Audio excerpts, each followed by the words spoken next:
நண்பர்களே, இப்போ நம்ம பாட்டம் வியூ பார்த்துக்கிட்டு இருக்கோம். ஸோ பேசிக்காக நம்ம செக் பண்ண வேண்டிய வோல்ட்டு எல்லாமே நம்ம செக் பண்ணால் மட்டும்தான் பிரச்சனைகள் எங்கே இருக்குது அப்படின்னு சொல்லி நம்ம கண்டுபிடிக்க முடியும். ஃபஸ்ட்டு பேசிக்காக செக் பண்ண வேண்டிய வோல்ட்டு எல்லாமே நம்ம செக் பண்ணிக்கலாம் வாங்க. ஸோ ஃபஸ்ட்டு நம்ம பி ப்ளஸ்ஸை நம்ம செக் பண்ணணும். ஸோ பி ப்ளஸ் பார்த்திங்கன்னா உங்களுக்கு இந்த பாயிண்ட் தான். ஸோ பி ப்ளஸ் பார்த்திங்கன்னா 129 வருது. ஸோ கரெக்டான வோல்ட்டு இந்த இடத்துல வந்துக்கிட்டு இருக்கு. ஸோ நெக்ஸ்ட்டு பார்த்திங்க அப்படின்னா நம்ம கண்ட்ரோல் வோல்ட்டை பார்க்கணும். ஸோ கண்ட்ரோல் வோல்ட்டு பார்த்திங்கன்னா 25 வோல்ட்டு கரெக்டான வோல்ட்டு வந்துக்கிட்டு இருக்கு. ஸோ அடுத்து பார்த்திங்கன்னா உங்களுக்கு ஆடியோ வோல்ட்டு 11 வோல்ட்டு வந்துக்கிட்டு இருக்கு. இந்த பாயிண்ட்லேயும் கரெக்டான வோல்ட்டு வந்துக்கிட்டு இருக்கு. ஸோ நெக்ஸ்ட்டு பார்த்திங்கன்னா உங்களுக்கு டியூனர் வோல்ட்டு செக் பண்ணணும். ஸோ இதில் டியூனர் வந்து கிடையாது, அதனால் டியூனர் வோல்ட் நம்ம பார்க்க வேண்டாம். ஸோ நீங்கள் இந்த ஐசிக்கு வந்துடுங்க. ஸோ இந்த மெமரி ஐசியில் உங்களுக்கு 5 வோல்ட் வருதா அப்படிங்கிறத செக் பண்ணிக்கோங்க. ஸோ 5 வோல்ட்டு எக்ஸாக்டாக வருது. ஸோ அடுத்து 2 பாயிண்ட் எஸ்சிஏ எஸ்டிஏ இந்த 2 பாயிண்ட்லேயும் வோல்ட்டு வரணும். ஸோ 2 பாயிண்ட்லேயுமே வோல்ட்டு வருது. ஓகே. ஸோ அடுத்து வந்து பார்த்திங்கன்னா ஹச் அவுட்டில் உங்களுக்கு 129 வருதான்னு பார்க்கலாம். 129 பக்காவாக வருது. ஸோ அடுத்து இதே வோல்ட்டு இங்கே ஹச்சில் வருதான்னு பார்த்துக்கணும். ஸோ ஹச்சில் வந்து அதே 129 வோல்ட்டு வருது.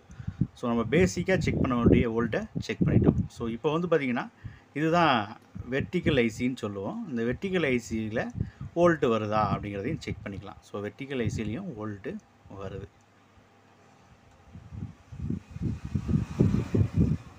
பார்த்திங்கன்னா இங்கே 3.2 வருது. ஸோ இந்த சைடில் வோல்ட்டு வரல, மீதி வோல்ட்டு எல்லாமே கரெக்டாக இருக்குது. ஸோ இந்த இடத்துல வரக்கூடிய வோல்ட்டு மிஸ்ஸிங். ஸோ நெக்ஸ்ட்டு வந்து பார்த்திங்கன்னா இந்த இடத்துல வரக்கூடிய வோல்ட்டு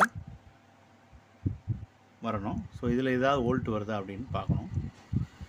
இந்த ரெகுலேட்டரில் எந்த வோல்ட்டுமே உங்களுக்கு இன்புட்டாகவும் வரல, அவுட்புட்டாகவும் போகலை.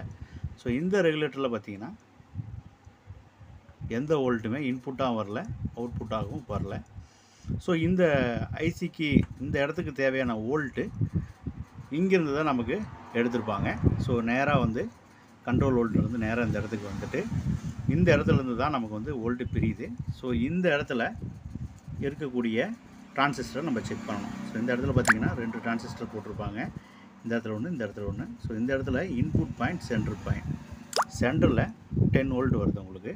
ஸோ அவுட்புட்டில் வோல்ட் வரல. பாருங்கள், அவுட்புட்டில் வோல்ட்டு சுத்தமாகவே வரல, 0ல் இருக்குது.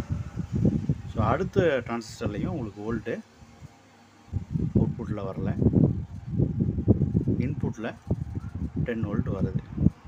ஸோ இந்த டிரான்சிஸ்டரில் வந்து பார்த்திங்கன்னா நீங்கள் செக் பண்ணி பார்க்குறதுக்காக ஸ்டார்ட் பண்ணிங்கன்னா தெரிஞ்சிடும்.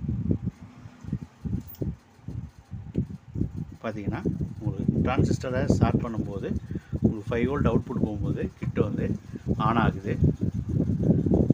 ஸோ அப்போதைக்கு உங்களுக்கு பல்ப் வந்து லைட்டாக எரியும். விட்டிங்கன்னா உங்களுக்கு லைட்டு க்ளோவாகிறது நின்றும். ஸோ இந்த பாயிண்டில் இந்த டிரான்சிஸ்டர் தான் ப்ராப்ளம். ஸோ இந்த டிரான்சிஸ்டரை மாற்றிட்டிங்கன்னா கிட்ட வந்து ஆன் ஆயிரும்.